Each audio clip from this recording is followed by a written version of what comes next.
Ladies and gentlemen, welcome. My name is Wozmatic and welcome to my channel. And this is actually a part 2 of a video I did about 2 days ago based on the handling statistic in Ghost Recon Wildlands.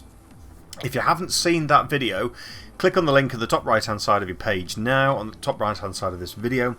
That will take you to that video first. Watch that and then come back here.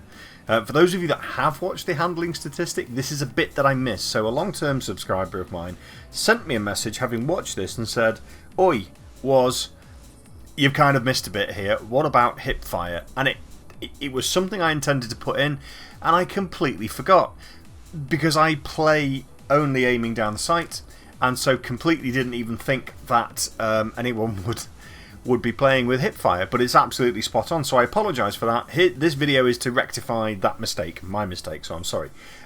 So basically we looked at handling and how it affects recoil with weapons, how it affects the ability to return to aim after you've recoiled, so how it, when it bounces up, how it returns to your original position. Better off if I use this to demonstrate the recoil because that bounces quite a lot. And we also looked at how handling affects the reload time, and for those geeks among you who like spreadsheets, there was a spreadsheet in the video towards the end where I'd done a whole series of tests about the reload time. Some interesting finding when it comes to shotguns. In terms of hip fire shooting from the hip, it has an enormous effect, so handling is an even more important statistic when you shoot from the hip like this. And I'll show you why. So the handling statistic actually affects the spread of your aim, not the spread of the bullets, that's accuracy, but the spread of your aim. So I'll give you a simple example. This is the same setup that we had for the first video, and this assault rifle is the SR3M, and you'll see that the handling is pretty high. It's around about 90%.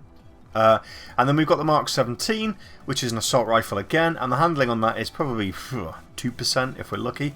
So I wanted to show the difference between the two. So the first one we'll look at is the one with a high handling statistic, and what you're looking for is those crosshairs, how much they move.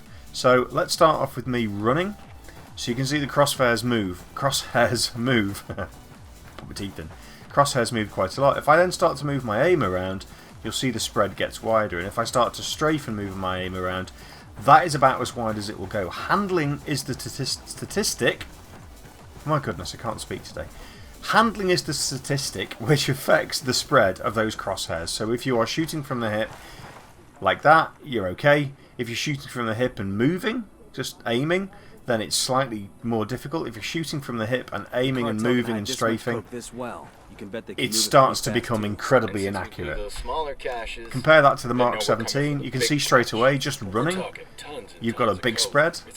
Then when you start to move around, look at that. Look how wide that spread is. I mean, you couldn't hit anything at close range there. Look at the bullets flying everywhere. I'll do that again just so you can see it. So this is the accurate, the SR3M. See the run, the spreads, not a huge amount. It's about double what the normal spread is. You start to move your aim, you can add probably another 50% of that on top, and then aim and strafe and wiggle around. There you go. Swap to the Mark 17, running, not too bad. Moving around, that's a big spread, and moving and strafing, look at that. It just becomes ridiculous. Whoops! Oh, sorry, shot a rebel. So there you go. So to maintain some form of consistency that we had with the video the other day, again I'll pick the Stoner, which has for an LMG that has quite a high handling, and then the other weapon we used in the video for handling the other day is the MG121, which has a low handling. And you'll see again the spread's easier to see because of the diamond shape. That's it on normal, that's it when moving, and that's it when moving and strafing. You can see with the MG121, which has the lowest handling, you're not really going to hit much like that. I mean, it's going to be a hope that one of your bullets hits the target, and that's if you have a good accuracy. If I then swap to the Stoner, you'll see crosshairs pretty tight. Again, handling affects that tightness. As you run, it gets a bit wider, and then that's about as wide as it goes.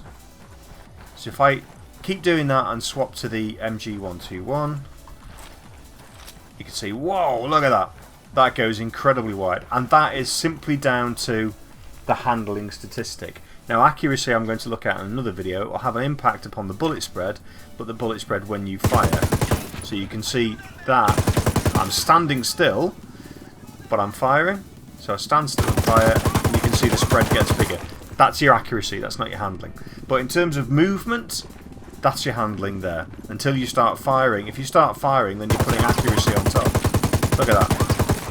So there you go. Thank you for watching this tiny addendum to my original handling video. I really appreciate it if you have watched this as well. My apologies for not including hip fire in the original video. And that's it from me. I hope you've really enjoyed it. If you have and you're not subscribing already, give it a subscribe. Smash that subscribe button, as they say. And give it a like if you like what I've done in this little clip. And I will see you in the next one. Bye for now.